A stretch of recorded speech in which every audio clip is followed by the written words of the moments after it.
How's it going, guys? My name is Michael, and today we're going to talk about 3 things Breath of the Wild 2 must get right in order to live up to the hype around the game.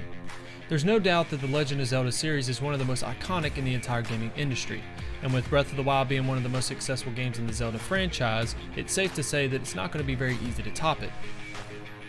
So far, all we know about the new sequel is what was shown in the trailer that was released at E3. In the trailer, you see Link and Zelda exploring what looks to be an abandoned mine, possibly below Hyrule Castle. After exploring the mine, Link and Zelda come across what looks to be a mummified Ganondorf being paralyzed by some sort of spell. Once Link gets close enough, you can see him absorb the spell. As soon as this happens, you see Ganondorf's mummified body come to life, and shortly after, it pans out to show an earthquake at Hyrule Castle. This trailer confirmed a few things for us about the new upcoming sequel. For one, we know that it's built on the same engine as Breath of the Wild. We also can see that Zelda and Link are traveling together. Now, of course, that doesn't mean you'll be able to play alongside Zelda in the sequel, but it would be cool to see. We also learned that the mine that Link and Zelda are exploring is somewhere beneath Hyrule Castle. Now, this doesn't necessarily mean that Breath of the Wild 2 will take place back in Hyrule, but it is a possibility. It's also possible that it will get a Majora's Mask style treatment, where the story starts off right after the events of Ocarina of Time. In this case, Breath of the Wild 2 will start off with Link and Zelda working on restoring Hyrule, and after awakening the mummified Ganon, they end up leaving Hyrule altogether. Whichever way they decide to take the new story, there are still some things that need to be done extremely well if it wants to live up to the hype. The most obvious being dungeons. Dungeons are one of the most crucial parts of any Zelda game. The puzzles and fights in each dungeon made the game extremely unique, and the urge to explore each dungeon would cause you to spend hours aimlessly roaming around just to solve each puzzle. Dungeons give each Zelda game a unique feel, and not including them in some sort of fashion would be a huge letdown.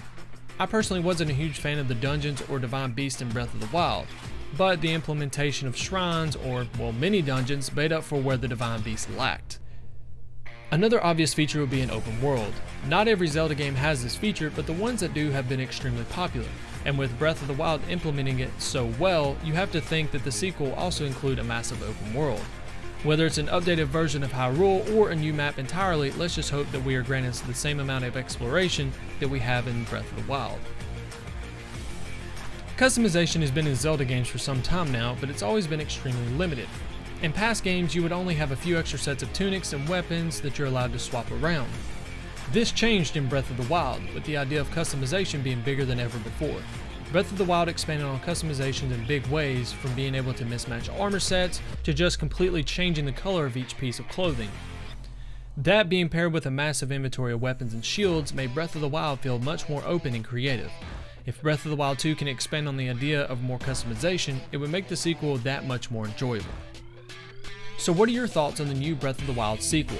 What are some things that you would like to see implemented into the game, and what are some things that you hope are not in the game as well? Would you rather see Breath of the Wild 2 take place in Hyrule, or would you rather see it take place in a whole entire new area? I personally think it would be really cool to see it back in Hyrule, kind of in an updated form, but we'll see. But guys, that's going to do it for this video. If you haven't already, make sure you smash the like button and consider subscribing to the channel for more videos like this. But guys, I'm peacing out for now. Have a great day, great night, wherever you are. And until next time, peace out.